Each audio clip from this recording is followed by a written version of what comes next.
धाराशिव जिल्ह्यामध्ये गॅस वितरण जे आहे त्याचं विस्कळीतपणा जे आहे तो अद्यापही आपल्याला पाहायला मिळतोय। आपण आता भूम तालुका जे आहे त्या भूम शहरामध्ये आहोत।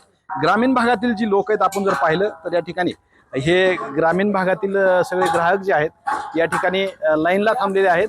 त्यांच्या समस्या देखील आहेत आणि दुसरीकडे वितरण जरी सुरळीत सुरू असल्याचं प्रशासन सांगत असलं तरी सुद्धा या ठिकाणी या लोकांच्या काही अडचणी आहेत। हे बऱ्याच वेळापासून लाईनला थांबलेले आहेत। काय तुम्ही कुठून आले? आम्ही इटवरनं आलो। इट किती किलोमीटर आहे इथून? 20 किलोमीटर आहे। तर तुमच्या गावामध्ये येत नाही का गाडी? गाडी येत नाही आमच्या गावामध्ये। 2 महिने झालं गाडी येत नाही गावामध्ये। आणि उन्हाचं ह्याचं आम्हाला यावं लागतं, इथं लाईनला लावावं लागतंय।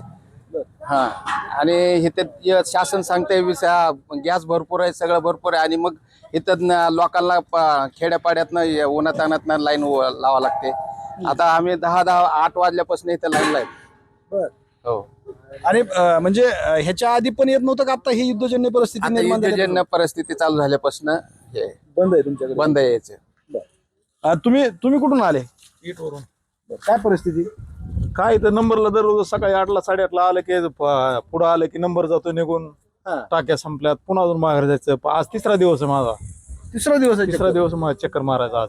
मग ही जाण्या येण्यात वेळ जाणं, आता जाण्यात वेळ कसा जाता काय, इथं आलं की नंबर जातो, वेळ जातो ना, आता काय होतं तो आता।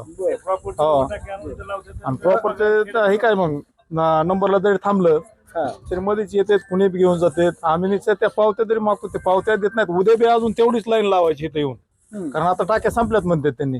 आणि ती घरपोच सुविधा तर काय बंद? ते घरपोच सुविधा युद्धजन्य परिस्थिती चालू झाल्यापासून बंद झाली, नाही तर घरपोच होतं ते।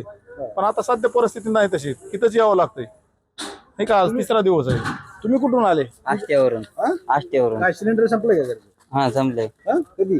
आता कधी संपले? 6 दिवस झाले। आणि मग कसं चालतंय? आता तर आणलं आज। आता आले लाईनला? हा आता आलो लाईन। तुम्ही कुठून आले? आम्ही 3रातून आलो। कसं आणले सिलेंडर? मोटरसायकल आणलं। किती? 1 सिलेंडर। काय योजनेतले काय? हा उज्ज्वला योजनेतला। हा किती दिवसाला घेऊन जातो तुम्ही? आम्ही आता 28 तारखेला संपली माझी, अजून हेच नाही। एअर जरा घालतो पण भेटा नाही मला टाक्याला। भेटणं झालंय? हा बुकिंग केली। आपण जर पाहिलं तर ग्रामीण भागामध्ये सुद्धा गॅस वितरण जे आहे ती विस्कळीत झालेलं पाहायला मिळतंय। घरपोच सुविधा तर बंदच आहे, मात्र जे लोक जे ग्राहक आहेत ते एजन्सी पैसे आले तरी त्यांना 2 दिवस सिलेंडर भेटत नाहीये, अशी परिस्थिती सध्या आपल्याला पाहायला मिळते। श्रीराम क्षीरसागर, TV9 मराठी, धाराशिव, भूम।